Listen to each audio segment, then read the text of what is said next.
The massive alien ship moved slowly through space toward Earth's orbital defense station. Commander Jake Morrison watched from the observation deck as the vessel approached. Its blue and silver hull gleaming under the distant sun, the ship was beautiful in a way that human ships never were. All smooth curves and flowing lines that seemed to dance through the void. Jake adjusted his uniform one last time and checked his sidearm. The weapon felt heavy against his hip, but he had worn one for so long that he felt naked without it. Behind him, 12 Marines stood at attention, their rifles held perfectly straight. Each soldier wore full combat gear despite this being a peaceful diplomatic meeting. Dr. Lisa Warren stood beside Jake, her tablet clutched in nervous hands. She was Earth's best expert on alien biology, but this would be her first time meeting actual aliens. Her lab coat covered a simple blue dress, and like every other human on the station, she carried a small pistol in a shoulder holster. It was standard protocol for all personnel, even scientists. The alien ship docked with a soft thud that vibrated through the station's hull. Jake walked toward the airlock, his boots echoing in the metal corridor. Red warning lights flashed as the systems checked air pressure and atmosphere compatibility. Green lights replaced the red ones, and a pleasant chime announced that docking was complete. The airlock door slid open with a quiet hiss. 3 aliens stepped through, moving with grace that made human movements look clumsy by comparison. The first alien was tall and thin, with blue skin that seemed to shimmer under the station's lights. It had 4 arms, each ending in delicate hands with too many fingers. Its head was larger than a human head, with huge eyes that seemed to take in everything at once. Jake stepped forward and extended his right hand in the traditional human greeting. The alien looked at his hand for a moment, then reached out with one of its own hands. The skin felt cool and smooth, like touching silk.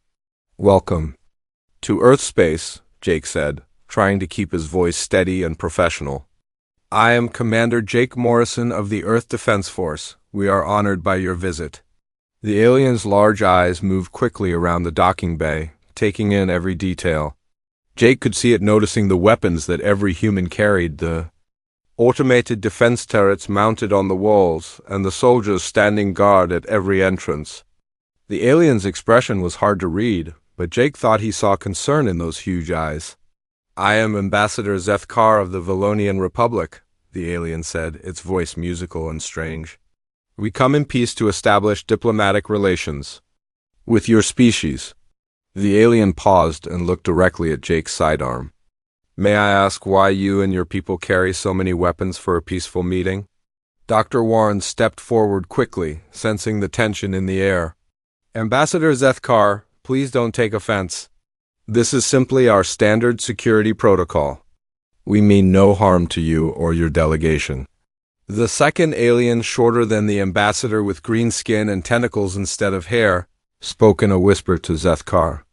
Jake couldn't understand the words, but he could hear the worry in the alien's voice. The third alien, broader and more muscular than the others, kept looking at the Marines and their weapons with obvious unease. "Of course," Zethkar said, though. His voice carried doubt. "We understand the need for security. However, we must admit that we have never encountered such a heavily armed welcome from any species we have met." Jake felt his stomach drop. This was not going well, and they had been talking for less than 5 minutes. Earth had been preparing for first contact for decades, and their scientists had always assumed that aliens would be peaceful. No one had considered that the aliens might be frightened by human military preparedness. "How many species have you met?" Dr. Warren asked, trying to change the subject to something more comfortable. 847, Zethkar replied. "The Galactic Federation includes nearly 1,000 different intelligent species, all living in peace and cooperation." He gestured with 2 of his 4 hands.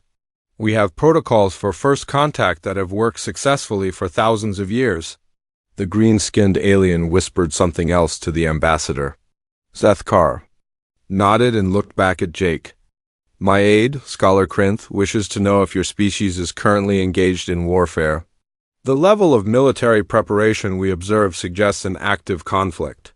Jake exchanged a quick look with Dr. Warren. How could he explain that humans always live like they were at war, even during peacetime? How could he make these peaceful aliens understand that weapons were just a normal part of human life? "We are not at war," Jake said carefully. "This is simply how we live. Every human learns to defend themselves and their community. It is part of our culture." The muscular alien, who had not yet spoken, stepped closer to examine one of the Marines. The soldier stood perfectly still as the alien looked at his rifle, his armor, and his tactical gear. The alien's eyes widened as it took in every detail of the human's equipment. "Fascinating," the alien said in a deep, rumbling voice. "Your warrior carries enough firepower to level a small building. Your armor could stop projectiles that would penetrate our ship's hull. What manner of enemies do you face that require such preparation?" The question hung in the air like a challenge. Jake realized that these aliens had no concept of the kind of world that humans came from. They lived in a galaxy where 800 species had somehow learned to exist without weapons, without armies, without the constant preparation for violence that defined human civilization. "Perhaps," Dr. Warren said slowly, "we should continue this conversation in more comfortable surroundings. Would you like a tour of our station? We can show you how humans live and work together." Sethkar nodded, but Jake could see that the ambassador was deeply troubled by what he had observed. The aliens followed them through the station corridors, and Jake watched their reactions as they noticed more armed humans, more security measures, more reminders that this was a species that had never learned to live without the threat of violence. As they walked, Jake began to understand that this first contact was not going to be the peaceful meeting that Earth had hoped for. These aliens were afraid of humans, and Jake was starting to realize that they might have good reason to be.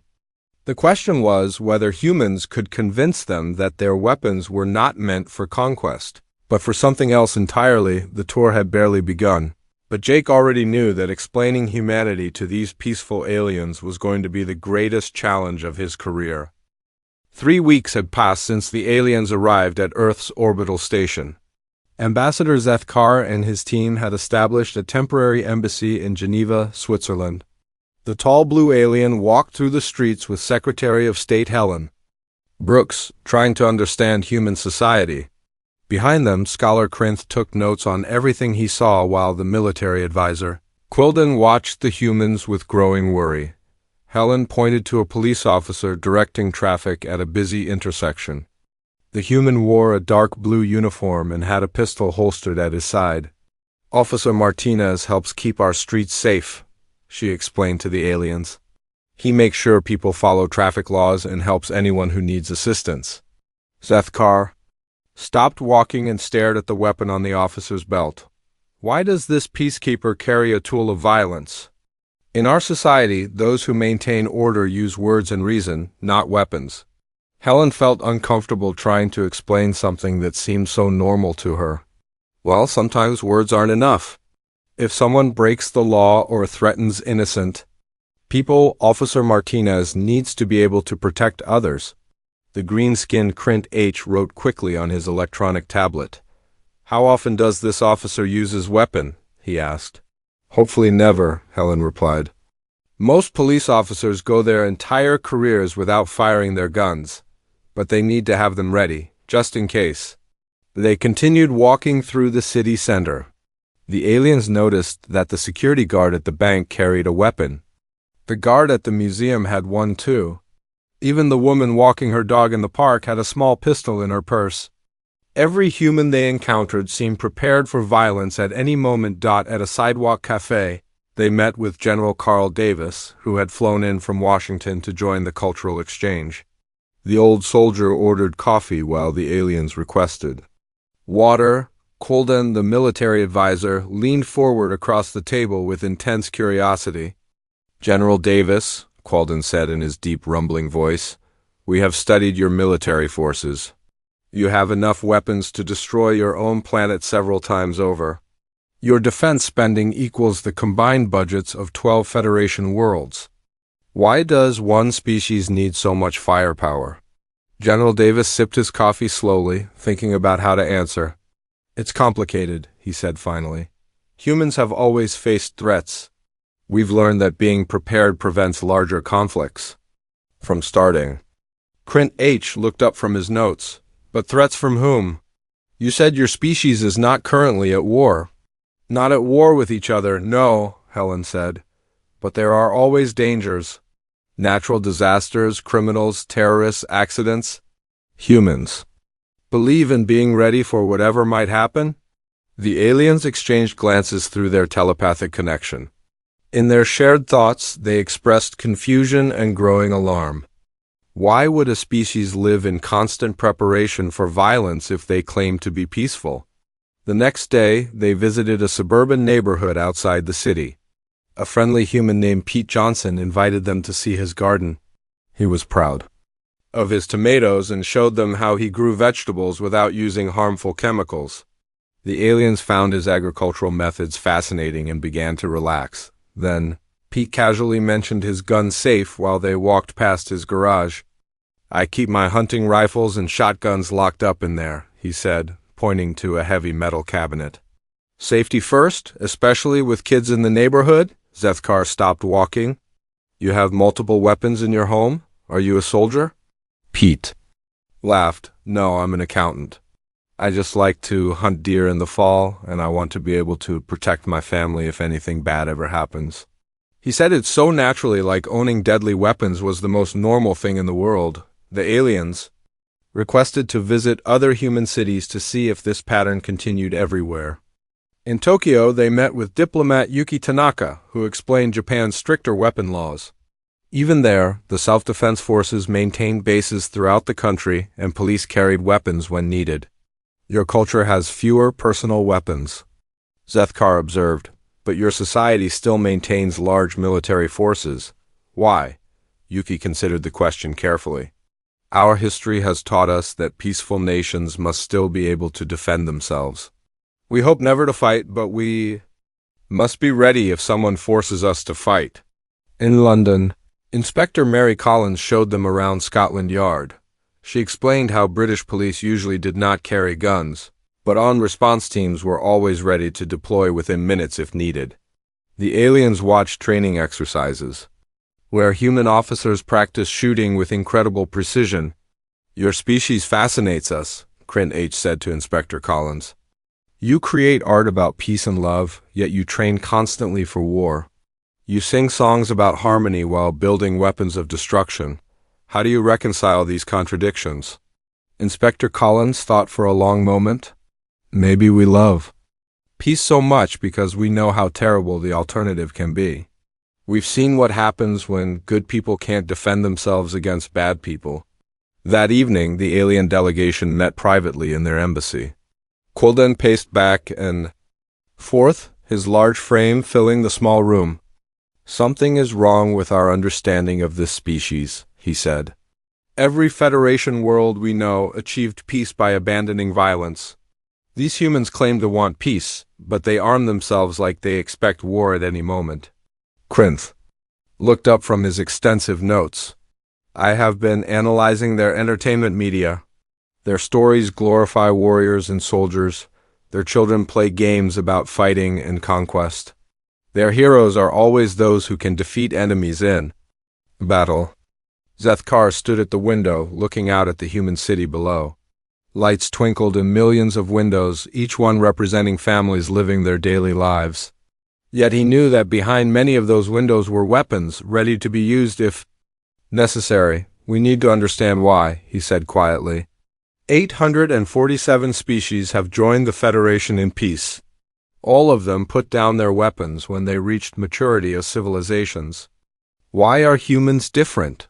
What makes them cling to violence even as they reach for the stars? The questions weighed heavily on all three aliens.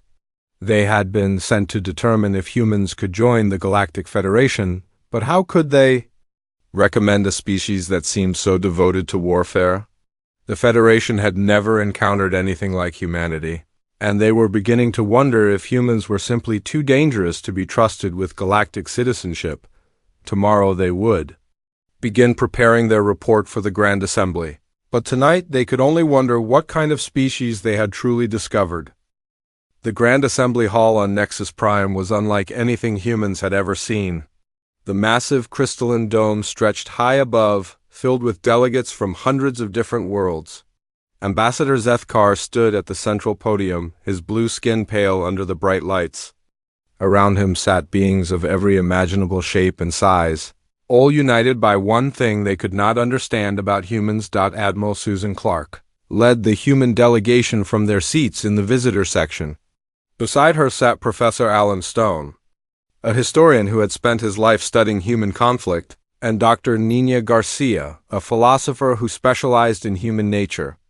They had been chosen to represent Earth because they understood both humanity's violent history and its peaceful aspirations. The crystalline spider-like being from Velthor clicked its mandibles nervously as it spoke. Honored delegates, we have reviewed Ambassador Zethkar's report on the human species. The findings are deeply troubling. These creatures carry personal weapons as casually as we carry communication devices. Their entertainment celebrates violence. Their children learn warfare through play. A murmur of concern rippled through the assembly. The Drakmari representative, a towering reptilian creature with scales that shifted color with emotion, rose from his seat. In our observations of developing species, we have found a universal pattern. As civilizations mature, they abandon violence in favor of cooperation. The humans appear to be moving in the opposite direction. Zethkar activated a holographic display showing images from Earth. Human police with weapons, soldiers in training, citizens at shooting ranges, children playing with toy guns. Every aspect of human society reflects preparation for conflict. We must ask ourselves whether such a species can be trusted with membership in our peaceful federation. The ethereal, luminous delegate, a being of pure energy contained within a crystalline shell, spoke in a voice like wind chimes. We transcended physical violence eons ago when we evolved beyond the need for material bodies. The concept of personal weapons is alien to us. How can we share the galaxy with beings who think first of fighting? From the aquatic section, the Tidalian representative sent bubbles of bioluminescent communication. The translation came through the hall speakers in a gentle, flowing voice. Our species developed in the deep oceans where cooperation was essential for survival. Individual violence meant death for entire communities. We cannot comprehend a species that glorifies individual combat. Admiral Clark requested permission to address the assembly. Her voice carried the authority of someone who had spent decades in command. Honored delegates, I understand your concerns about humanity. But before we explain our nature, may I ask how your species achieved the peaceful state you now enjoy? The question seemed to surprise many of the delegates. The Drakmari spoke first, his scales shifting to a thoughtful blue color. We evolved from herbivorous creatures on a world rich in plant life. Competition for resources was unnecessary, so violence never developed as a survival trait. The Velthari delegate clicked in agreement. Our ancestors were prey animals who survived through hiding and cooperation. Those who showed aggression were eliminated by natural predators, leaving only the peaceful to reproduce. One by one, delegates shared their evolutionary histories. The Luminas had developed on a world of pure energy where physical conflict was impossible. The ethereals came from a gas giant where individual beings could merge and separate at will, making violence meaningless. The crystalline collective had evolved as a hive mind where all individuals shared the same thoughts and goals. Professor Stone stood up slowly, his aged face serious. Honored delegates, every species here has described a path to peace that was natural, inevitable, and largely effortless. Your worlds either lacked the conditions that create violence, or your evolution removed aggressive traits through natural selection. Dr. Garcia joined him, her voice clear and steady. What you've shared with us explains why you find humanity so puzzling. You've never encountered a species like us because the galaxy has never produced a species like us before. The hall fell silent as the weight of her words settled over the assembly. Zethkar leaned forward from his position at the podium. What do you mean, Dr. Garcia? Are you claiming that humans are unique in some way? Admiral Clark stepped forward to join her colleagues. We're not claiming uniqueness for its own sake, Ambassador.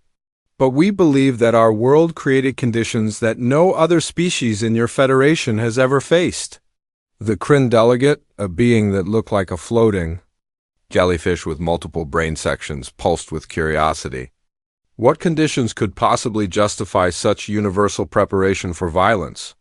Dr. Garcia looked around the vast assembly hall, meeting the eyes of delegates from across the galaxy. To understand humans, you need to understand Earth, our world.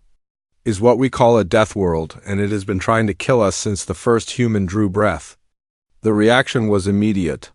Delegates shifted uneasily in their seats, translated whispers filled the air, and several beings made gestures that their cultures associated with disbelief or fear. The Centaurian delegate, who resembled a graceful horse with human hands, spoke with obvious skepticism. Dr. Garcia, every world has dangers. Natural disasters, predators, disease. These are universal challenges that all intelligent species must overcome. Professor Stone activated his own holographic display. Respectfully, delegate, we don't think. You understand the scale of what we're talking about. Earth isn't just dangerous in the way that normal worlds are dangerous. Earth actively hunts its inhabitants. Images began filling the display. Massive hurricanes that could level cities, tornadoes that could tear buildings from their foundations, earthquakes that could split continents, volcanic eruptions that blocked out the sun for years, ice ages that lasted hundreds of thousands of years, asteroid impacts that wiped out entire ecosystems. This is just the beginning, Dr. Garcia said as the images continued. Earth's geology, weather, and cosmic environment have created a world where massive extinction events happen regularly. Most species that have ever lived on our planet are now extinct, killed not by war or disease, but by the planet itself. The assembly watched in growing horror as the display showed Earth's predator ecosystem. Great white sharks with jaws that could bite through steel, crocodiles that could remain motionless for hours before striking, venomous snakes whose bite could kill in minutes, spiders whose venom could paralyze prey in seconds. Admiral Clark's voice cut through the shocked silence. Every day for millions of years, something on our world tried to eat us, poison us, crush us, freeze us, burn us, or tear us apart. We didn't develop weapons because we wanted to conquer others. We developed them because everything else was trying to kill us first. The hall erupted in excited chatter as delegates processed this revelation. Zethkar raised his hands for silence, his large eyes wide with new understanding. Are you saying that human violence is defensive rather than aggressive? We're saying that human preparedness comes from necessity, Professor Stone replied. When your entire evolutionary history is spent surviving things that want to kill you, being ready to fight becomes as natural as breathing. Dr. Nina Garcia stood before the massive assembly, her hands steady as she prepared to show the delegates something that would change their understanding of humanity forever. The holographic display expanded to fill the center of the crystalline dome, casting eerie shadows across the faces of beings from 1,000 different worlds. What you are about to see, she said in a clear voice that carried to every corner of the hall, is the story of how Earth shaped humanity into what we are today. Please understand that we do not share this to frighten you, but to help you understand why we became the way we are. The display began with Earth as it appeared from space, a beautiful blue and green marble floating in the darkness. Many delegates had seen images of human worlds before, and this one looked peaceful and inviting. Then the view changed to show Earth's timeline, stretching back millions of years. Earth has experienced 5 major extinction events in its history, Dr. Garcia explained as the display showed massive asteroid impacts. Each one killed between 70 and 90% of all life on the planet. The asteroid that killed the dinosaurs was just one of many such events. The Velthari delegate clicked nervously. Surely these were rare cosmic accidents. Our worlds have also faced occasional asteroid impacts. Professor Stone stepped forward. On average, Earth faces a major extinction event every 100 million years, but that's just the beginning. Our planet sits in what we call the Goldilocks zone for life, but it's also in the perfect position for maximum chaos. The display shifted to show Earth's geological activity. Volcanoes erupted with the force of thousands of nuclear weapons, spewing ash and poison gas into the atmosphere. Earthquakes split the ground open, swallowing entire cities. Tsunamis hundreds of feet tall crashed across continents, destroying everything in their path. The Yellowstone supervolcano, Admiral Clark said, pointing to a massive crater on the display, erupts roughly every 600,000 years. When it does, it covers half our continent in ash and blocks out the sun for years. It's overdue for another eruption. The crystalline collective delegate vibrated with confusion. How does any life survive such regular catastrophes? It doesn't, Dr. Garcia replied simply. That's the point. Life on Earth doesn't just survive catastrophes, it has to constantly evolve to survive them. Only the strongest, smartest, and most adaptable creatures live long enough to reproduce. The display now showed Earth's ice ages, massive sheets of ice that covered entire continents for hundreds of thousands of years at a time. Then it showed the periods between ice ages, when temperatures soared and deserts expanded across the globe. Our planet swings between freezing and burning, Professor Stone explained. Humans evolved during the most recent ice age when survival meant adapting to conditions that changed constantly. We learned to live in environments that would kill most other species. The Lumina's delegate's crystalline form pulsed with disbelief. Your world sounds uninhabitable. How did intelligence ever develop under such harsh conditions? Admiral Clark smiled grimly. Harsh conditions don't prevent intelligence, they demand it. When your environment is trying to kill you every day, you either get smart fast or you die. The display shifted again, and now it showed Earth's predator ecosystem in all its terrifying detail. Great white sharks glided through dark waters, their mouths filled with rows of razor-sharp teeth. Saltwater crocodiles lurked motionless. In murky rivers, powerful enough to crush bones with their jaws, grizzly bears stood 9 feet tall on their hind legs, claws like knives and strength enough to tear through metal. These are just the large predators, Dr. Garcia said as more images appeared. Earth also hosts the most diverse collection of venomous creatures in the galaxy. Snakes whose bite can kill an adult human in 15 minutes. Spiders whose venom causes excruciating pain for days before death. Jellyfish whose touch can stop a human heart instantly. The Tidalian delegate sent waves of shocked bioluminescence through its tank. Surely these creatures avoid populated areas. Your cities must be safe from such dangers. Nothing on Earth is safe, Admiral Clark replied. Humans have been killed by predators in every environment we've ever inhabited. Bears break into houses looking for food. Venomous snakes hide. In gardens and bedrooms, sharks attack swimmers near beaches. We share our world with creatures that see us as prey. The display now showed microscopic organisms, magnified thousands of times. Bacteria and viruses that look like alien monsters writhed across the screen.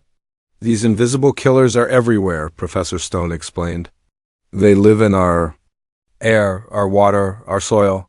Before we developed modern medicine, diseases killed more humans than all predators and natural disasters combined. Plagues that could wipe out entire cities appeared without warning, the ethereal delegate whispered through its translator. We begin to understand why your species developed such defensive behaviors. But surely modern technology has made these threats manageable? Dr. Garcia shook her head. We've learned to reduce some risks, but Earth continues to surprise us. New diseases appear regularly. Climate change is making weather more extreme. Volcanic activity is increasing. Our planet never stops being dangerous. The display showed recent footage of hurricanes destroying cities, wildfires consuming entire forests, floods washing away towns. Then it showed something that made many delegates recoil in horror, footage of humans deliberately entering these dangerous environments to help others. This is what makes humans unique, Admiral Clark said, her voice filled with pride. We don't just survive in a hostile environment, we thrive in it. When disaster strikes, we run toward the danger to help others. We've turned survival instincts into virtues like courage, loyalty, and sacrifice. The Drakmari delegate's scales shifted to deep purple, indicating deep thought. You're saying that your weapons and military preparations aren't for attacking others, but for surviving your own world. Exactly, Professor Stone confirmed. Every tool of war humans have ever created started as a tool for surviving something that was trying to kill us. Spears for hunting dangerous animals, armor for protection from claws and fangs, guns for stopping charging predators. Dr. Garcia advanced the display to show early human settlements. Small groups of people huddled around fires, crude weapons, clutched in their hands as they watched the darkness beyond their light. For 3 million years, humans have gone to sleep, not knowing if they would survive the night, she said softly. We learned that the only thing standing between our families and death was our willingness to fight harder than anything that threatened us. The hall fell completely silent as the implications sank in. These weren't warlike creatures seeking conquest, they were survivors shaped by the most hostile world any of them had ever imagined. Ambassador Zethkar spoke in a voice filled with new understanding. Your entire species has been forged in fire, tested by dangers that would destroy most civilizations before they could develop space travel. And yet, Admiral Clark said, despite everything our world has thrown at us, we chose to reach for the stars. We chose to seek out other life in the universe. We chose to come here in peace, hoping to find friends among the stars. The days following the revelation transformed everything the Galactic Federation thought they knew about humanity. Ambassador Zethkar found himself unable to sleep, his mind constantly returning to the images of Earth's hostile environment. He had visited peaceful worlds across the galaxy, but none had prepared him for the reality of a planet that actively hunted its own children. Captain Roy Bennett stood in the embassy's main hall, demonstrating basic human reflexes to a gathering of fascinated alien scientists. The retired Marine moved with the controlled grace of someone who had spent decades expecting danger. Behind him, Dr. Karen Phillips prepared to conduct a simple experiment that would show the aliens something they had never seen before. Captain Bennett represents what we call situational awareness, Dr. Phillips explained to the assembled delegates. This is a survival trait that all humans develop naturally. Watch what happens when I create an unexpected sound. She quietly moved behind the captain, then deliberately dropped a metal tray onto the floor. The crash echoed through the room like a gunshot. In less than a second, Captain Bennett spun around into a defensive crouch, his right hand moving instinctively toward where a weapon would normally be holstered, his eyes scanning for threats. His body positioned to either fight or protect others. The alien delegates jumped back in surprise, several making noises of alarm in their native languages. Captain Bennett straightened up and smiled apologetically. Sorry about that, he said. Calmly, old habits. Scholar Krinth, who had been observing humans for months, wrote furiously on his tablet. Fascinating, he said, his tentacles curling with excitement. The response was completely automatic. You didn't think about what to do, you simply reacted to potential danger. That's right, Captain Bennett confirmed. On Earth, a moment of inattention can mean death. We evolved to be constantly ready for anything that might threaten us, or our families. It's not paranoia, it's survival. The Galactic Federation's top anthropologist, an elegant being called Serintha with flowing silver skin and multiple arms, had been studying human behavior since the first contact. She approached Captain Bennett with obvious scientific curiosity. Captain, your species didn't just survive a death world, she observed, her voice like singing crystal. According to our analysis, you conquered it. You turned every natural disaster into a learning opportunity, every predator into a research subject. You didn't just adapt to survive, you adapted to dominate. Dr. Phillips nodded thoughtfully. That's an interesting way to put it. Humans have always believed that understanding. Our enemies makes them less dangerous.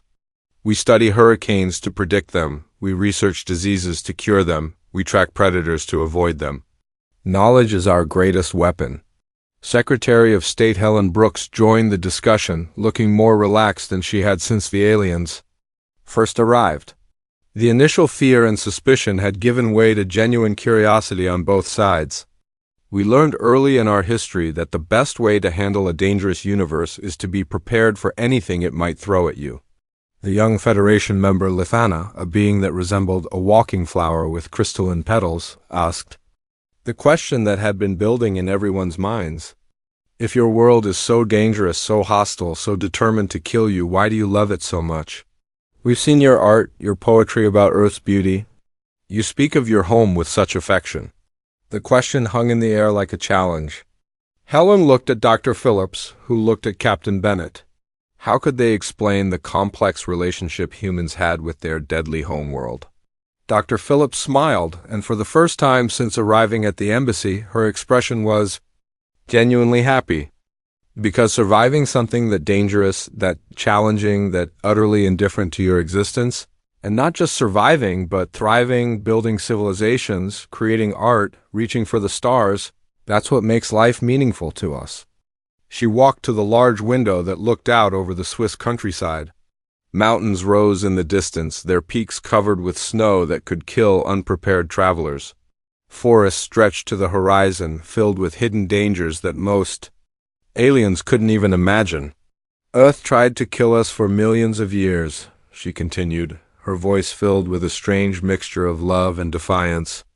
Ice ages, volcanoes, earthquakes, floods, droughts, diseases, predators, everything the universe could throw at a developing species. And we're still here, not just surviving, but thriving. Captain Bennett joined her at the window. Every sunrise on Earth is a victory. Every child born safely is a triumph over a world that wants them dead. Every city we build is proof that intelligence and determination can overcome any obstacle. Ambassador Zethkar felt something shift in his understanding. You're not violent because you enjoy fighting. You're prepared for violence because you've learned that unpreparedness means extinction.